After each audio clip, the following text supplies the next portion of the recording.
I think we're having trouble with the audio and connecting it over to the big screen.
Madam Mayor, it seems like we may be having some difficulty with our technology.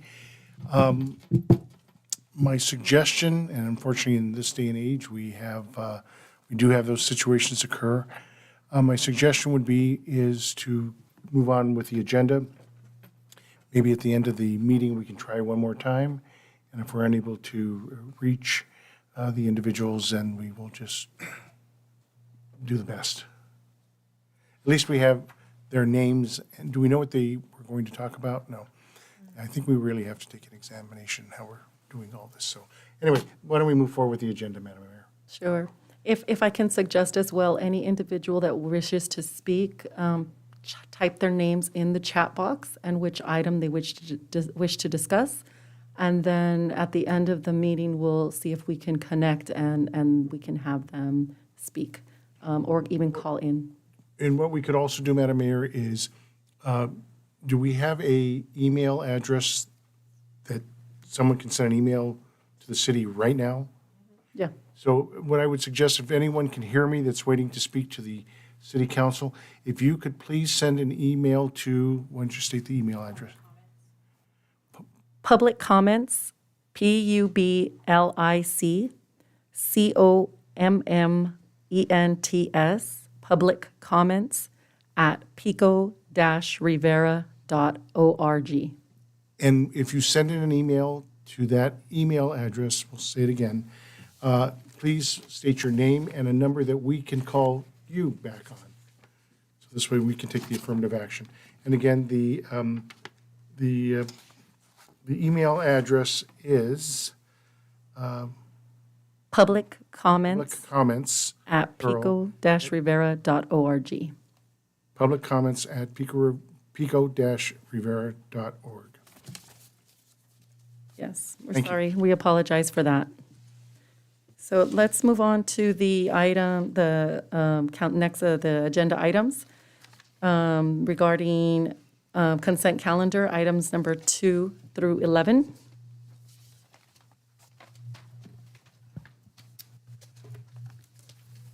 Mayor, Yes. if I may, I'd like to have item 8 just talked about a little bit. I think it's important that the community is aware of the monies and the effort that's being put into repaving our roads. Okay. Do we have a motion to approve item number 1 through 7? I motion to approve items 1 through 7. All in favor, say aye. Aye. Aye. Your motion is unanimous. Now, item number 8. Yes, Mayor. I'll turn to Terry Rodriguez to talk about item number 8.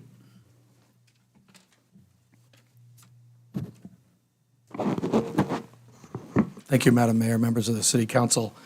Just getting to the right item number here. This item before you is the approval of a 2-year citywide pavement rehab program design project. Just to put this into context, as you know, we've designed and put out to bid and awarded a construction contract for year 1 of our our pavement rehabilitation project, which includes asphalt overlays and cape seals in the city. That project, which is approximately $10 million, is, as I said, awarded and getting ready to start construction. And that's our first year of our program to improve our pavement based on the city's pavement management system. Year 2 of that project, which would be for next fiscal year, is we haven't decided the size of the project in dollars yet, but we've done the work to identify the list of streets that are next in line for needing pavement rehab or cape seal. When we selected those streets, we did that with two things, well, maybe more than two things, but two primary things. One is which streets need it the most according to our pavement management system, and then we coordinate that with all of our utilities to make sure we're not paving streets that, or to make sure that we're putting in water lines or any other types of underground facilities before we pave these streets. So this item presents to you as an attachment the list of streets that we're proposing to put in year 2, and it authorizes city staff to engage a design consultant to develop the plans and specs. They would do that, and we would come back then we would bid the project, would come back for construction award likely in late summer. And that way, we would, early in the next fiscal year, be beginning on our next round of pavement construction project. And that we expect to be in the $10 to $12 million range, similar to this year. I'd be happy to answer your questions. Questions? Well, thank you for that. And also, when I was going through the information, I saw the list, and then I saw the map. So thank you for the map, where you highlight the exact streets and where they are geographically. I appreciate that. Thank you for the hard work. I just wanted that to be highlighted. Mayor Pro Tem. Thank you, Madam Mayor. Director Rodriguez, there's been an issue with one of the residents that has addressed our council countless times, his concern about Rosemead. And I noticed that Rosemead here is under the list, under year 2. I believe it's item 85 on the list. Does that cover his concern, and will this ultimately remedy his concern and the rest of the residents on that vibration issue that's just been, a sore issue for all the residents on that street? Yes, the part of Rosemead that you're seeing on year 2 is actually a different portion of Rosemead.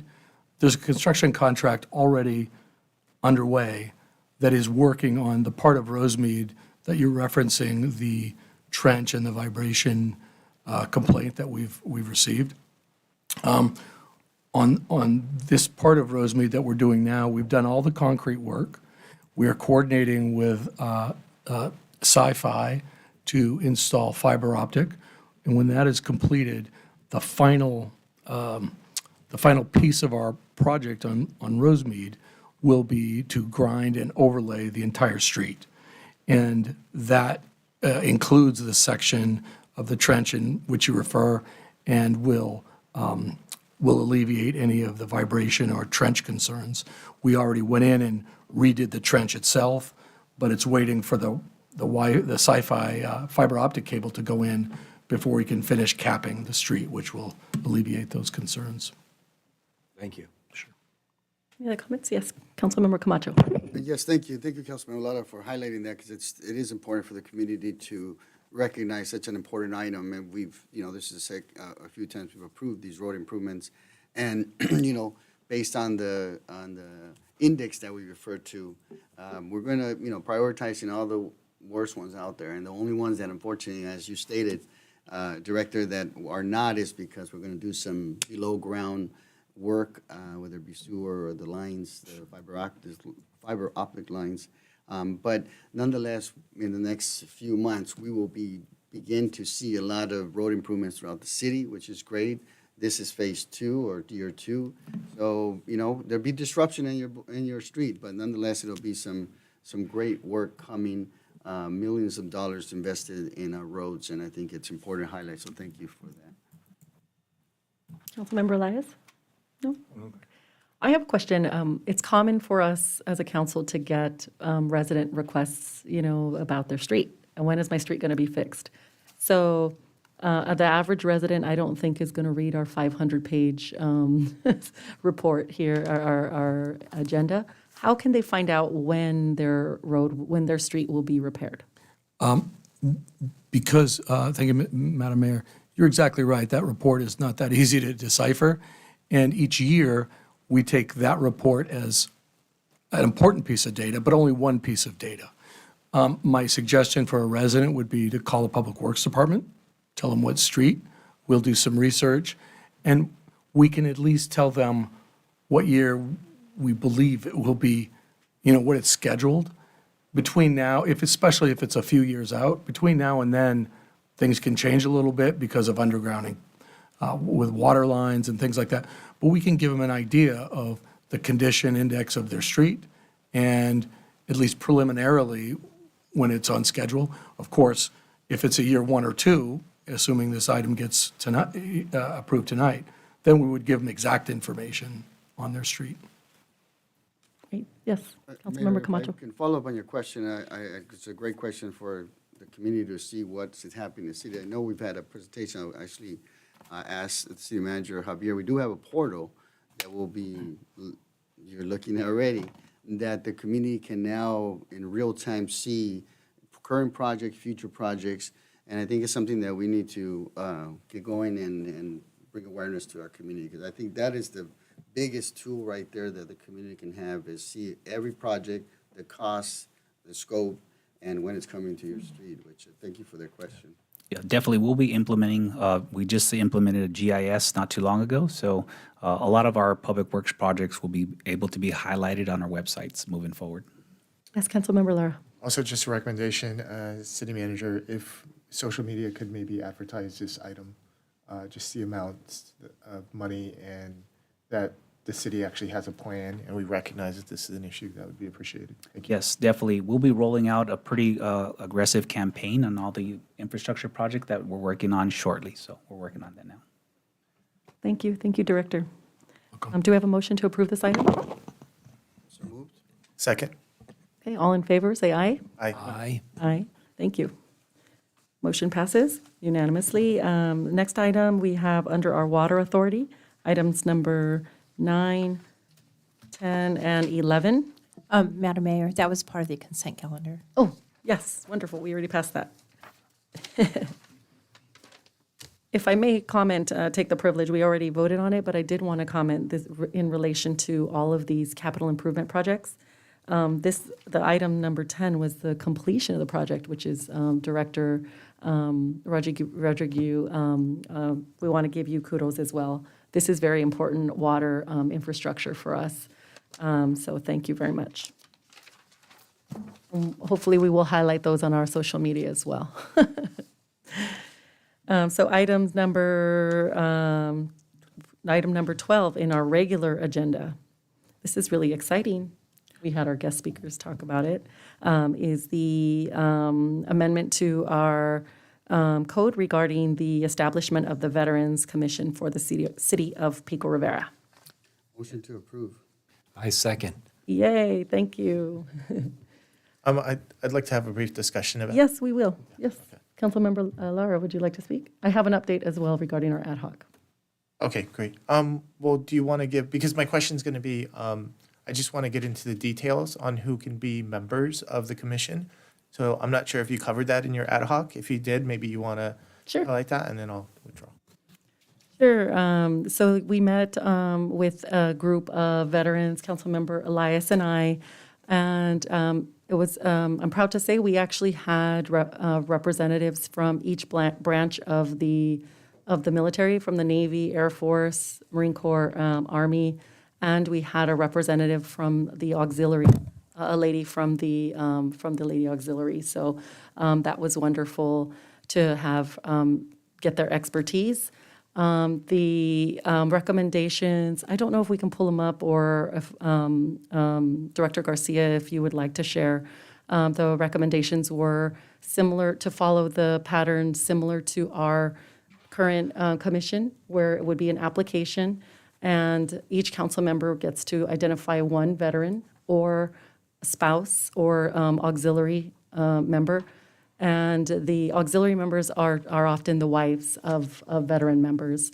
And I really like that Rachel Duran, she's an auxiliary member and a surviving spouse, as well as Anna Winters, she participated, and she's a member of the VFW auxiliary, to remember that we have women veterans and we have wives and husbands that may be auxiliary members that are living and experiencing military or have experienced that military life. So they have a different perspective and advised us in that manner. Those were the general guidelines. Mike, if you want to share more information, and Councilmember Elias was also in the meeting. It was a great, productive meeting. Thank you, Mayor and City Council. This will be adding Section 2.55 to the Municipal Code, creating the Veterans Commission. It would be for residents who are veterans, who are members of a Veterans Auxiliary, for spouses and/or family members of veterans.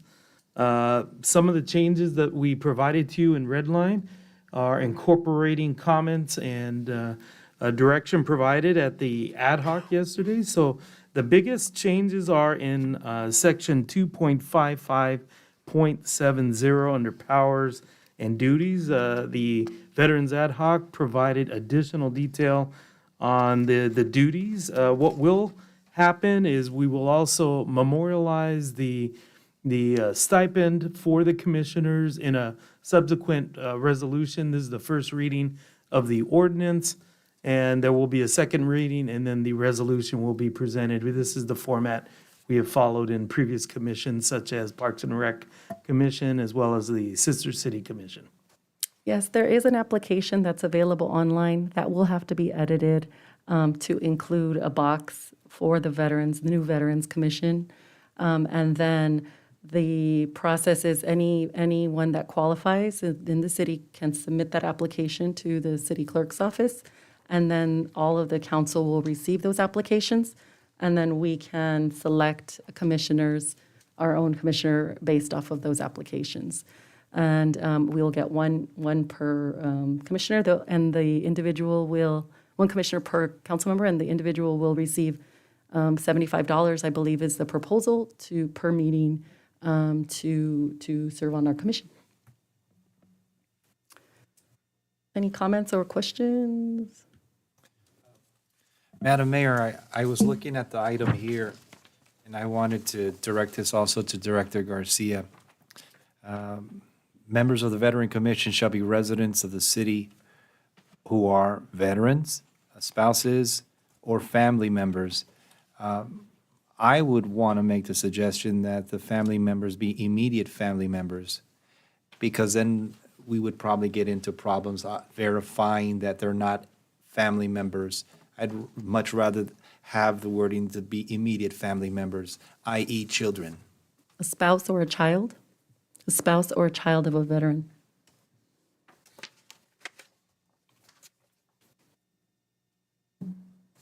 Councilmember Elias, do you have any comments to add as well? Yes, I do. The research that we did with commissions and so on, and we had the opportunity of visiting with some and looking at some, and, I have to say sometimes they were more ceremonial than functional. This one is very functional, and this one is very engaging. They really understand the contributions that can be made with it, even from the financial situation. There's benefits that amount to $3,000 a month, that we have hundreds of veterans that have not been, taking that benefit. So, they understand that this is going to be somewhat of an infusion of capital into the community. But what they also do understand is that as part of the city structure, that they have a responsibility to contribute and volunteer. That's what we were talking about before, is that they're going to have duties. They're going to have duties. And, and again, the most the most fascinating thing about it is that it's engaging. It's bringing them to the community and following just our plan in terms of development. So I'm very proud of, this commission. This commission is going to be, like Pico Rivera, very strong. I also wanted to comment, the veterans made a comment. We did have veterans from Desert Storm era, as well as, what is Rudy Casas, his Korean War veteran as well. And their perspective was some of the language in one of our original proposals cited information that it alluded to veterans being a socioeconomically in need community, or a community that are in need exclusively. But we said, wait a minute, we have many successful veterans that are business owners. And so part of the idea is that the veterans commissioners are going to be of service to our city. They're going to help advise us, the mayor, and tell us about the veterans' needs and help other veterans with the issues. So they already gave us their service to the country, to our country, but also now they're going to be giving us, commissioners will be giving us service to our city. And unfortunately, they will get $75, that's it, per meeting. But we're happy to have the input, and we're going to have more workers as commissioners. So that's kind of how we're framing it, is that you are now working part of our city to help advise and help the veterans of the city. Councilmember Camacho, did you have a comment? No, I think this is great. I think that's, I'm glad we're finally getting to this point. Yeah, okay, I think we're ready for the vote. All in favor? Aye. Aye. Yes, motion passes, thank you. This is a great win for veterans and Pico Rivera, right? So next item on our regular agenda is number 13, resolution recommending future rent control proposals to be placed as a ballot measure. Yes, I'd like to turn it over to Director Garcia. Mayor, City Council, I'd like to thank the leadership from the City Council for presenting this item to us for preparation and for your consideration. It is regarding the substantial impacts that might be borne if there were to be citywide rent control. And it recommends to any future proposal that comes before the City Council that it is recommended that it goes before the voters of the city for their decision. And if that decision is not made and wants to stay with the City Council, that a supermajority vote would be what would be recommended instead of taking it before a vote of the people. That would be a good measure and indication that there was support on the City Council to not take it to a vote of the people. So if you have any questions on the resolution before you, I'm available to Councilmember answer. Lara, yes. So my question is, can it also work in the reverse? Meaning the rent control measure, if we were to pass this, and if we were to set up either a supermajority or a ballot measure, can it work in reverse that the rent control ordinance that the city has passed will have to be overturned by a supermajority? I would think not. I think that ordinance stands on its own, has already been adopted and approved by the City Council. But could that ordinance, hypothetically, could that ordinance be overturned by a simple majority of council? Yes. Yes. Yes. So therefore, getting back to what I would like to see, just a friendly amendment, that the rent control ordinance that has already been passed by the City Council, it can only be overturned by a supermajority. I'm going to look to legal counsel on May that. I add that friendly amendment to this? Are you referencing, The mobile home rent control ordinance that was passed. well, that's not for consideration tonight, number one, so we'd have to bring that back. But number two, the difficulty in imposing supermajorities upon future city councils is that there is a body of law and attorney general opinions that, in essence, state that an existing city council cannot bind the hands or future decisions of future city councils. So you certainly could put that language in the ordinance or in a resolution, the ability to be, of a future city council to be bound by that. It could be challenging if a council says, nope, we want to do a simple majority, but it does express the wishes and intentions of this city council to a future city council. Got it. So I withdraw that. But Yes, Councilmember. And this is a question for our city attorney. I'm hearing the words ordinance and resolution. This is a resolution. Sure. This is a resolution, yes. So this is not, and we can't do an ordinance on this matter. I mean, we did an ordinance on the mobile home stabilization as it relates to what it entailed as far as stabilization, but this here is not written and or have the substance for an ordinance. So it's a resolution. It is a resolution recommending action by the voters in the future. The mobile home rent stabilization ordinance is an ordinance, it's law. The difference between a resolution and an ordinance is that an ordinance adopted by a city council is the law of Pico Rivera. Correct. A resolution is a statement of, it can be policy or viewpoint. It has, it's not as binding as ordinances. So this resolution is not binding, you know, even with call it a supermajority, you know, because again, in the future, we're all gone, somebody could say, yes, you know, we're going to change that with a simple majority, so it's not binding.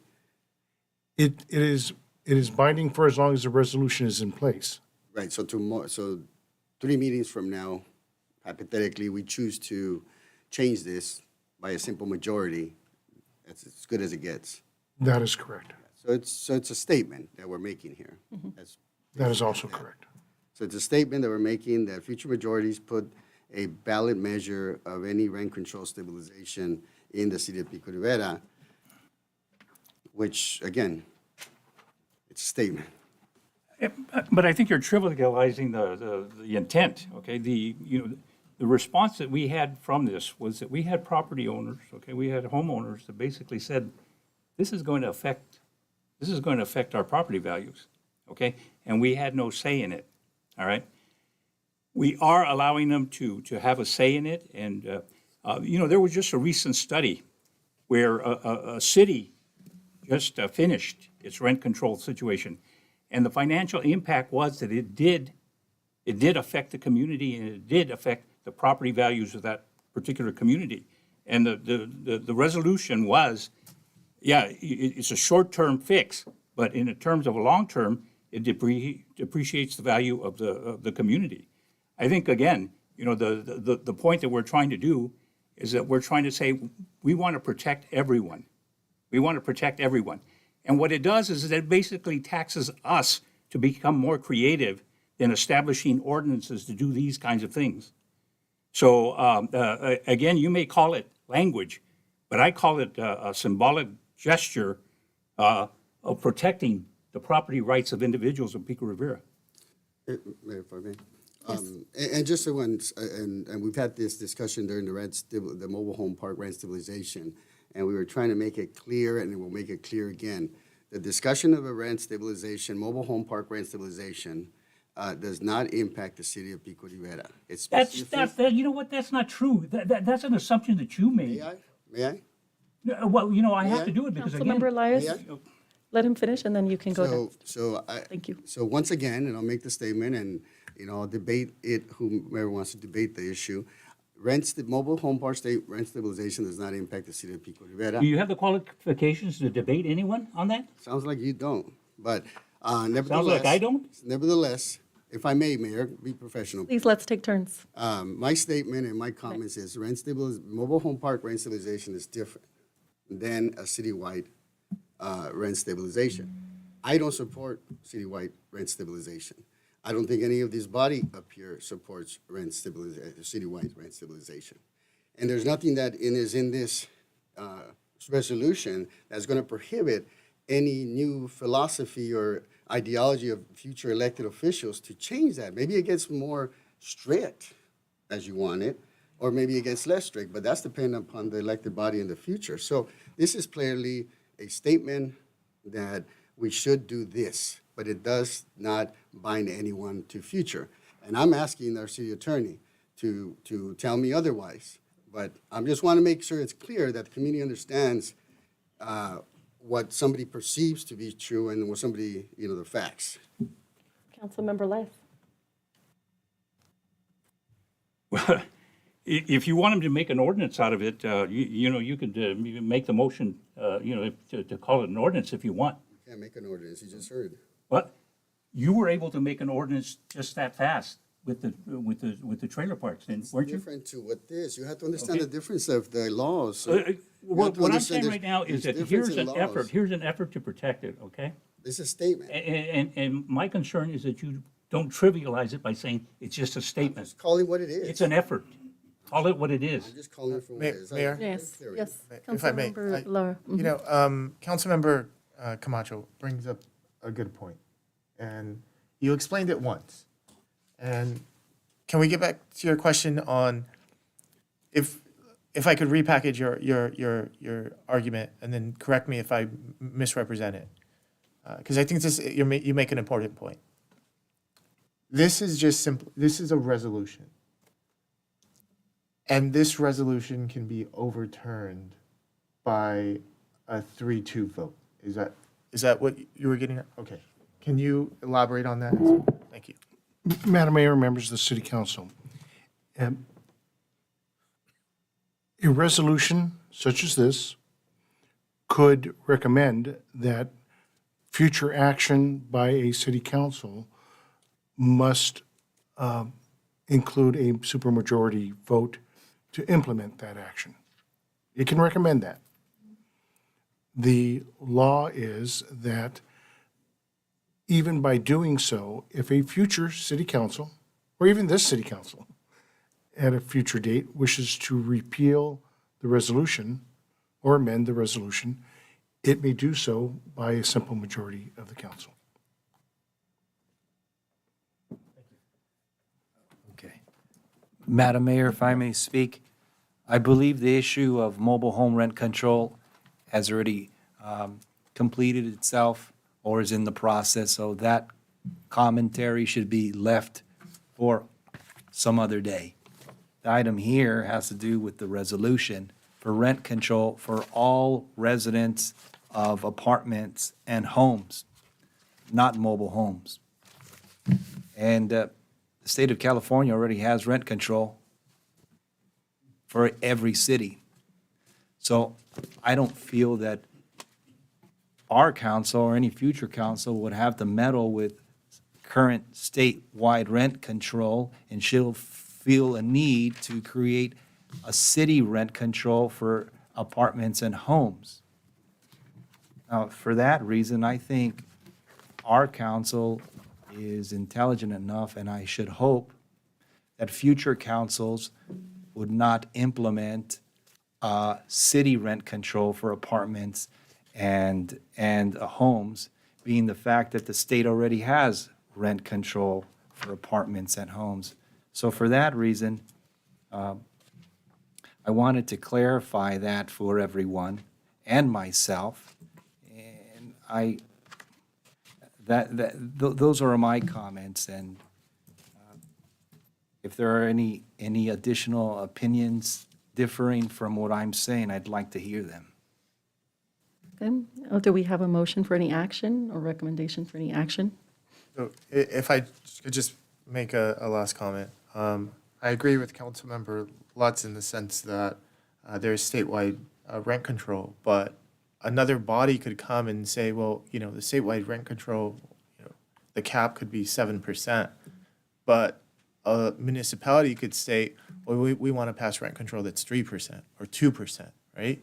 So, and that would supersede in the jurisdiction, so they could come and alter that. My concern is that I would like the public to weigh in on this matter in regards to rent control. So I understand the intent of this. I'm just concerned about how binding this is. I think a lot of us agree with the resolution, with the intent that it's getting at.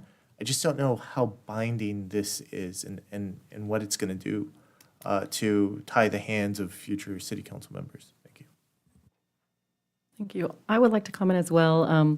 I'm not in favor of putting restrictions on future councils. I would like to believe that past council members would leave it up to me as I'm a new council member, just like the three of us. So I'm not in favor of putting restrictions on voting or future items for future councils, because I'd like to believe that at that point in time, there may be a different situation with the rental market. Maybe there may be changes that we're not aware of. So I'm not in favor of putting restrictions for future councils.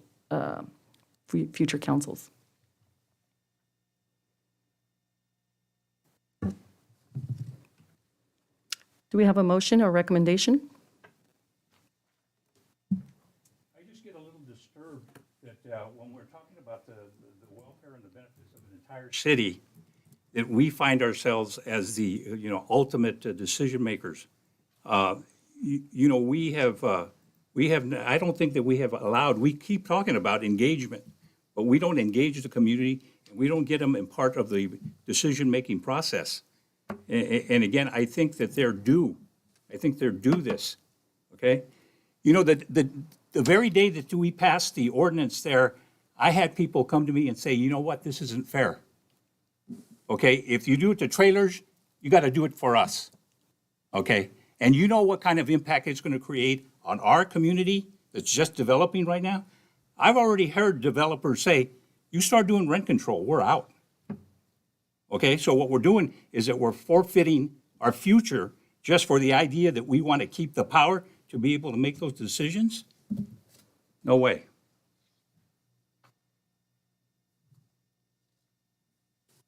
We're a compassionate community, okay? If we need to help, then let's help them.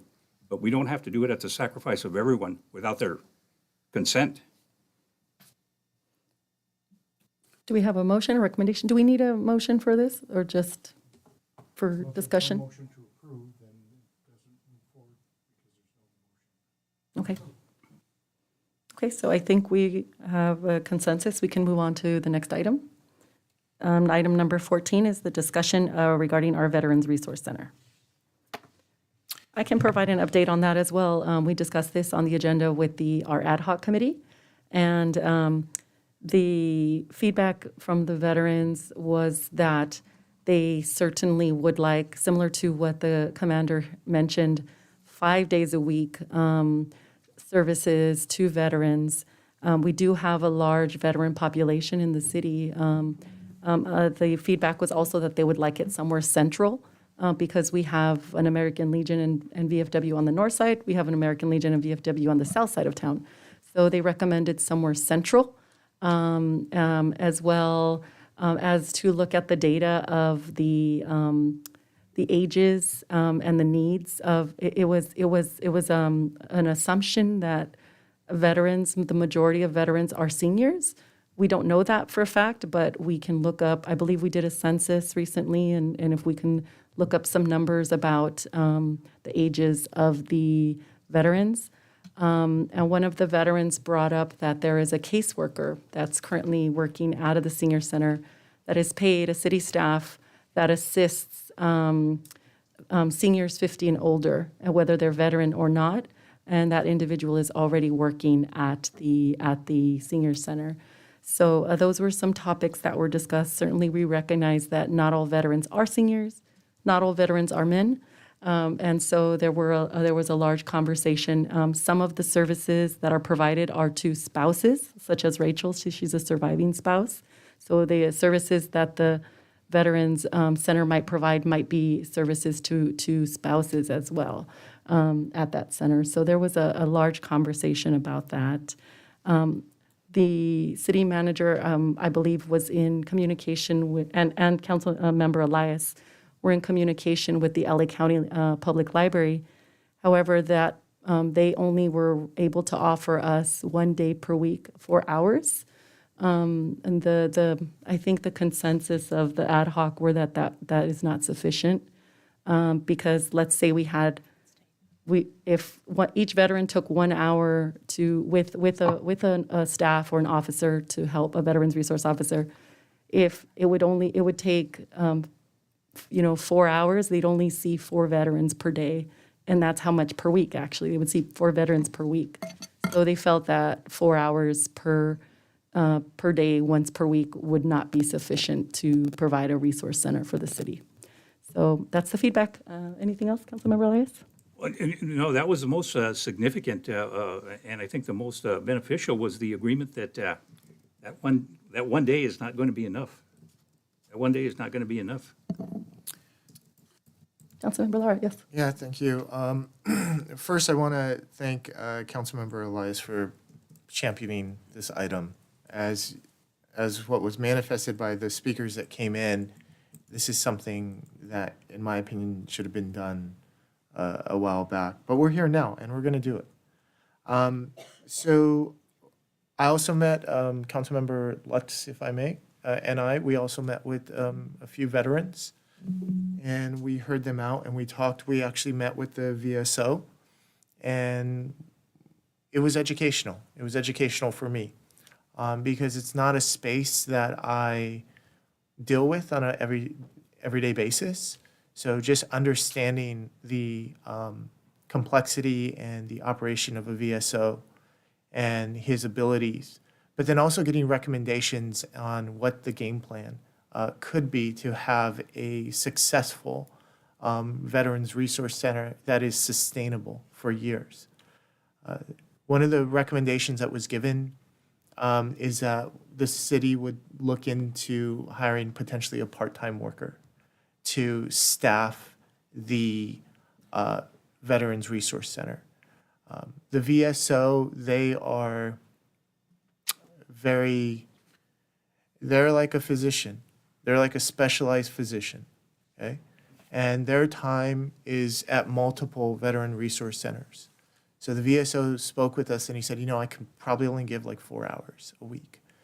But his work would be more efficient if there was someone manning a desk so that they could be trained to do the clerical work so that he comes in and all that clerical work is done and he's able to process more claims, interact with more veterans because he's been teed up already.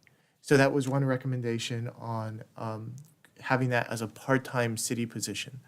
The second recommendation was because of the restraints with the LA County Library and the amount of money that they were going to charge us, that it would be best if we looked for an alternative site, something that can be serviced at a minimum of 3 days a week.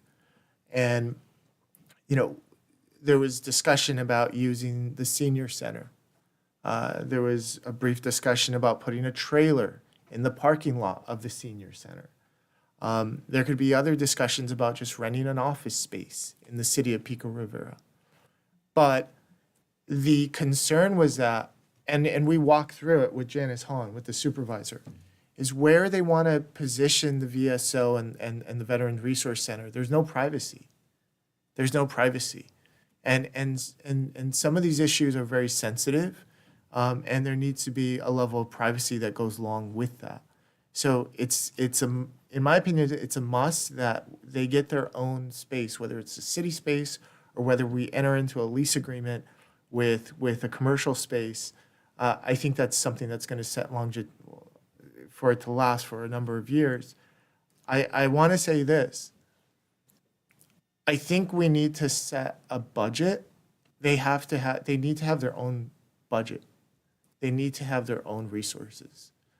Because it's not something I want to see that's going to die off. Because there's Afghanistan vets right now, there's Iraqi vets. And maybe they're not at that age where they're tapping into all of their resources that's available. But they will come of age. And I want to make sure that Pico Rivera is a beacon for that. So, whether it's one idea could be, and I'll wrap up, sorry. One idea could be, there's a proposal for a warehouse, I understand it's controversial. But along with that warehouse is a billboard. And that billboard is going to give income to the city. I would propose, once that comes eventually, that we consider using that revenue to fund the resource center so that they have money that can be relied upon. You know, based upon my experience with small groups, sustainability isn't just creating a commission, but it's giving them a budget and money so that they can do projects that are of their own destiny. Thank you. Okay. Madam Mayor, thank you. I think there's a consensus that everybody here on the dais wants that resource center to be successful and to be long-term into perpetuity. There are some restrictions with the library, though. If the library will allow us to use or borrow a space, which are those private rooms, we'd have to have the veteran service officer clean up his computer, his paperwork, and leave it as if no one was there on a daily. And that would be really inefficient. We're looking to have an actual solid, established office space so they can conduct their private interviews with the veterans and the veterans' families so they can take care of all the resources that are available. If we're looking to get this done in a timely manner at the minimal cost with existing resources that are already in place, at a location that is very comfortable and familiar, the idea was tossed around the senior center. The center has private offices, has computers to be accessed if there's a veteran that just wants to quickly go on the computer and access information on their own. But if they need to talk to a veteran service officer or an assistant that is hired on by the city, they have immediate access. It's a well-known location, and that, I would imagine, Mr. City Manager, could be whipped up in the next couple months with limited red tape. Is that correct? Mayor Pro Tem, thanks. We definitely, if directed by council, we can look at and bring back various proposals, including the one you suggested. I think the senior center will bring back our recommendations, staffing recommendations. I understand this is the desire of council, and we'll bring it back expeditiously. So in my final comment, I would say if we can direct staff in finding out what the cost would be, the time frame, and what would be the anticipated grand opening date if we were to utilize, say, example one, senior center as the anchor place for the resource center for veterans. I second that. Councilmember Camacho. Yeah, thank you, and you guys are right, colleagues, this is definitely long overdue, something we should have provided, and working with a lot of veterans here in the city, it's a resource that whenever I got a call, it would depend on our federal representatives or our county representatives to provide whatever level of services that we can send them to. And so now that we've gotten to a point that we're building the infrastructure of sustainability, because as you mentioned, Councilmember, sustainability is key. It's creating a comprehensive, sustainable service that is not going to die out based on volunteers or so forth. So I thank you, Mayor, for that clear and concise report as to where we are today and, you know, the productivity that we're making to this point. You know, I never saw the library as a viable location for the many reasons that was stated. I think the fact that we have a senior center and we have multiple other locations that we can use, but the senior center is an ideal location. One, we have staff already there. Two, we have areas that we can build out an office. You know, and I can visualize some particular areas that we can actually build a specific office just for the Veterans Resource Center. And so, but in order to do that, we got to allocate a budget. And as was stated by my colleagues, we want to make sure that, you know, it's not just based on volunteers. We'll support, we like the support of volunteers, but having a, you know, purpose of Parks and Rec employee, I'm here talking online and all. But I think in that sense, and in addition to that, whomever that individual is, the, you know, more expert and veteran on the subject matter, is someone, similar to what, way back when we created a caseworker, senior caseworker at the senior center that was dealing just with senior services. Yeah. And I think that would be the ideal name proper that we got. But, we allocated $15,000. That's not, obviously, that I know that was more for the basis of the library, but that's not going to get us anywhere. I think we truly need to figure out a true cost, a budget that is going to be able to hire, repurpose, construct the location that we can have this sustainable service for the future that would include, a variety of services from our seniors, student veterans, reentry programs. I mean, there's a lot of veterans in these categories that we have to really go out and promote and attract. And keeping in mind that this Veterans Resource Center is an informational center. It's a referral center. It will be basically facilitating and helping them. Even as simple as what I hear a lot, that there's a lot of veterans that have never got their medals, and they just need their medals, and there's a process and so forth, and we can assist them in those things, but making sure that we move it in that direction. So budget, staff, location, let's build the infrastructure, let's build it right, and I think we can expedite this. I agree. Let's move this as quick as possible so that we get that going. Thank you, Mayor. Yes, Councilmember You know, Lyon. just, I consider myself a passionate capitalist. And if you take a look at it, there are benefits, new benefits that have come down that range about over $3,000 for our veterans here. We have to build wealth in the community. We have 1,500 veterans. We don't know how many, well, a large portion of the ones that responded to our survey needed benefits. So we have that pool of, of potential capital that we could bring in from their benefits, and that's something that we have to work with. The other thing that I take into consideration is that the population of Pico Rivera has been declining. The kind of people that we want to be able to attract are those young veterans that bring a wealth of benefits with them, education, homeowning, and so on. So what I would like to do is develop a little mecca where we can attract the younger veterans in here and help make your dream come true there in terms of our plan. Thank you. Well, I think we have consensus if you can take that back and let us know about locations and bring that back as expeditiously as possible. Yeah, we'll get on it. Thank you. You see why I'm always thinking about you? Yeah. So let's move on to item number 15. This is our last item for the regular agenda. Great. Mayor, City Council, I'd like to turn it over to Director, Assistant City Manager, Angelina Garcia. Thank you, Mr. You wear two Supervisor. hats, so this is the hat you're wearing tonight. Yes.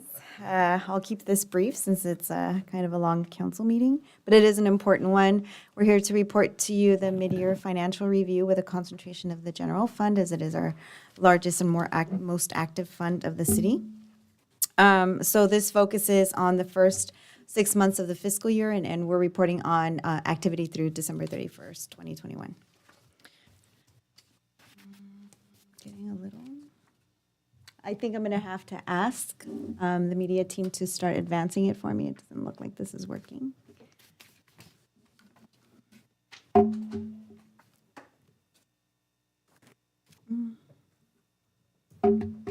Okay, great. So this, before we get into the numbers, we wanted to show you what our appropriations have done in terms of where has our money gone. We have moved very fast, despite, a lot of ongoing COVID challenges. But as you can see, all departments have been very busy in accomplishing quite a few efforts. On the administration side, we've secured grants. I know Assistant to the City Manager Hernandez and Caitlin McGee have secured Caltrans grants and SoCal Gas grants. I think the biggest, most collaborative effort on the administrative side was finalizing and bringing forward a 5-year strategic plan. I know we've we have brought forward priorities, and the next step is going to be to refine those priorities into actual tactics that are going to go hand in hand with preparing the second of the 2-year of multi-year budget, as well as building a 5-year forecast. On the administrative services side, I'm happy to report that thanks to all the efforts, we've finalized a procurement policy that's been blessed by this council. We have brought forward $19 million to be funded with $14 million of ARPA funds, so we stretched our dollars a little bit. We've been able to secure $159,000 in utility relief programs for our utility customers, and we have switched over the telephones to a new internet-based telecom service. So that's just a few over at Community Economic Development. We've implemented a vacant lot ordinance, and housing element draft has been completed. Human Resources continues COVID prevention plan efforts. We've been fast and furious in hiring over 30 employees. We've started the job descriptions and so on. Parks and Rec has been extremely busy, as Director Ugar reports, 8 special events. The summer camp has been sold out for 8 weeks solid. We've had 59,000 grab-and-go meals delivered and secured 24,000 for No Kid Go Hungry grant. On the public works side, we've done the annual field maintenance to over the winter to prepare for the spring and summer sports. We've made long strides with the PFAS treatment system, and we are underway with the facilities assessment program. Facilities assessment review. So now getting into the revenues, here's just a few highlights over on the revenue side. We won't touch on everything, but we will touch on the most important ones. As you know, the sales tax category is our largest revenue category in the general fund, and we're seeing upward trends in the sales tax, both as a result of all of the online sales and the current strength in our box stores. We have the type of mix that we don't have big malls. We just have, those stores that were constantly open through COVID. So it's been very consistent sales.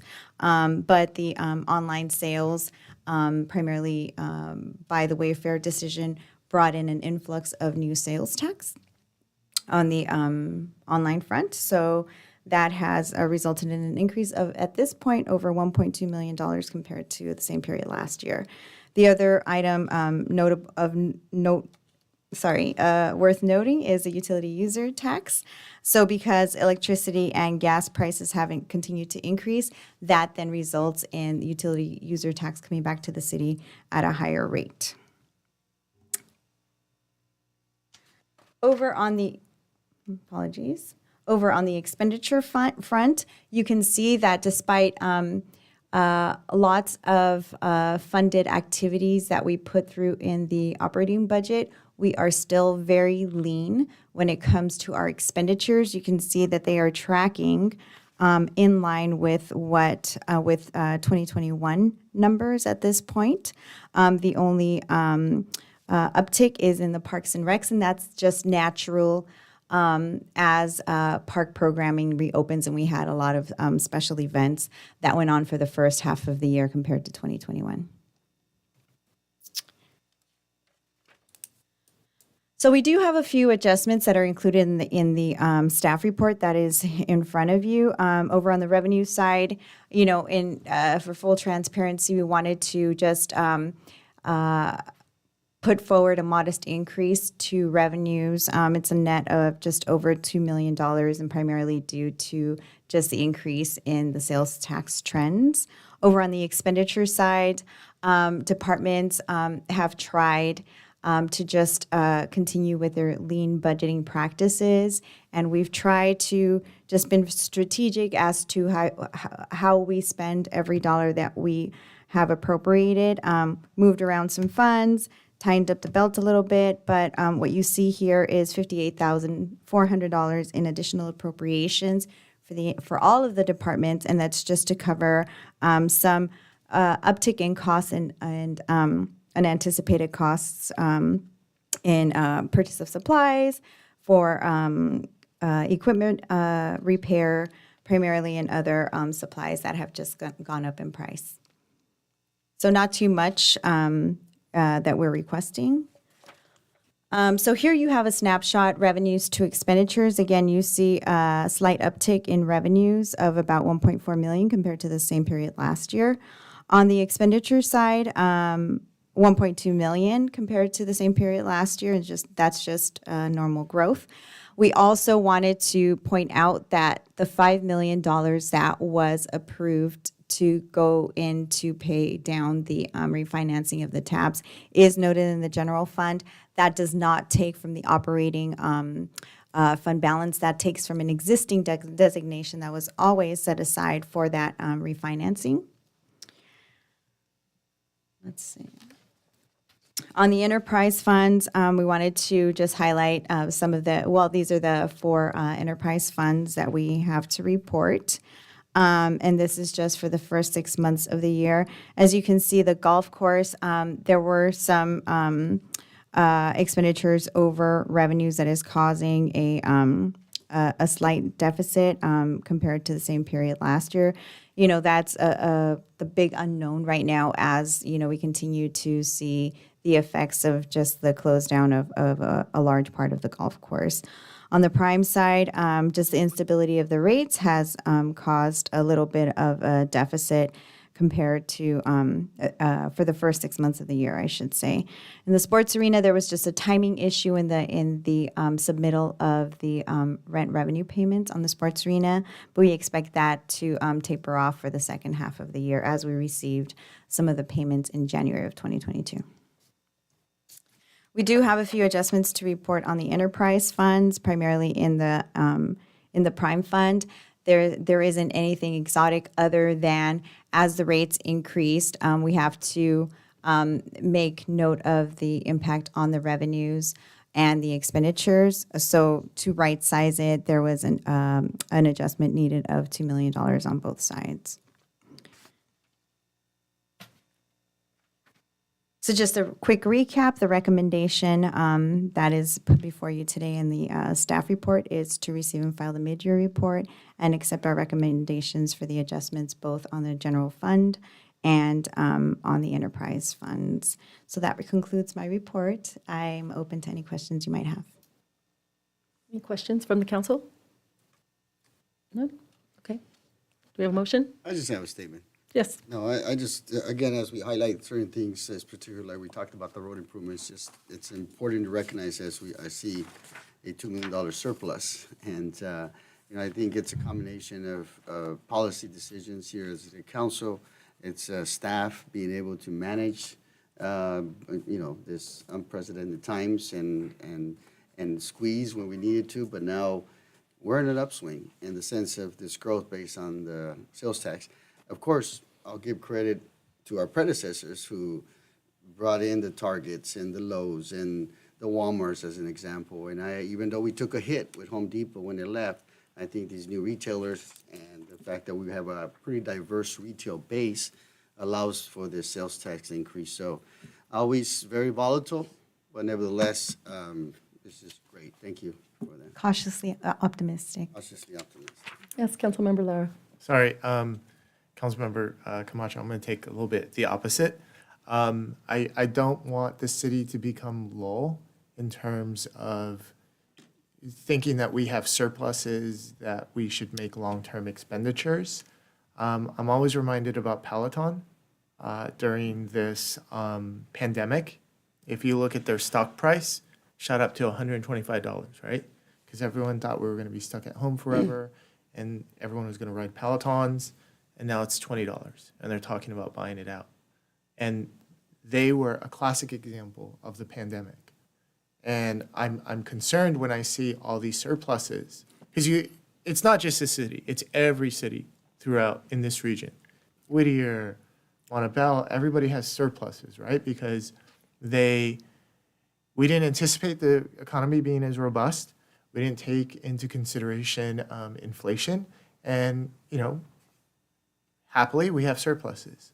My concern is that we think that we don't get the false impression that these surpluses are going to stay that way for years on end. Right, so if I can respond to that. So the way that we budget and create our long-term plan is, to just have this idea that ongoing revenues, predictable revenues, should pay for ongoing programs and activities. With surpluses, and the reason that we would put them at year end, like we did a few weeks back, is to be able to report out to council the exact number, and also to make light of the fact that these, in our eyes, are considered one-time. So one-time revenues or one-time surpluses should ideally go to fund one-time expenditures, not to build additional appropriations or expenditures long-term, right? To add to the structural capacity that we may or may not have in the future. And Mayor, if I would just add, you're correct. I think as fiscally prudent, right, we have to be mindful of that and not just all of a sudden we got a free spending day. Fiscally prudent, we got to continue on the same path. But it's just great to talk about, be having a conversation about a surplus, then a conversation about deficits. And I've been in those conversations of deficits, and so I've seen those up and down. So nevertheless, fiscally prudency is key. Councilmember Elias. Yes, I'd like to talk about Prime.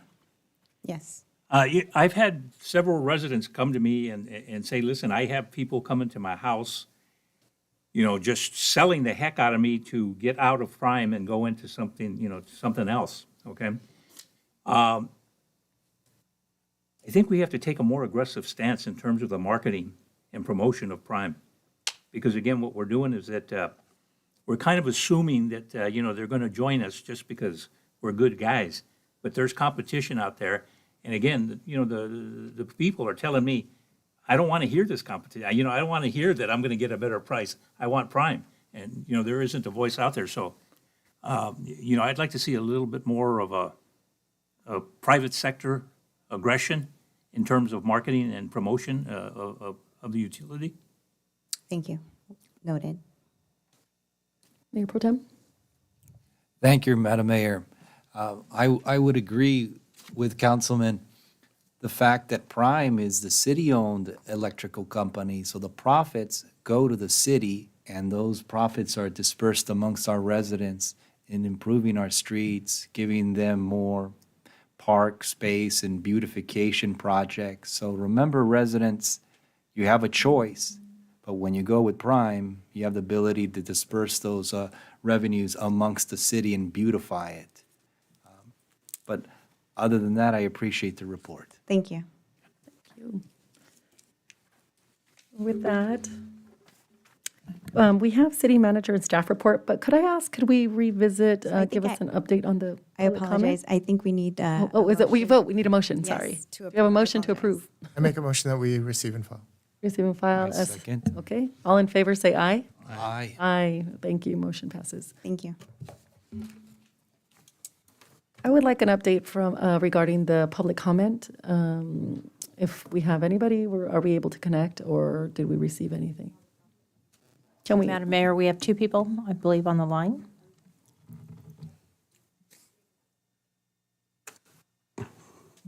First speaker, I have Jose Sanchez.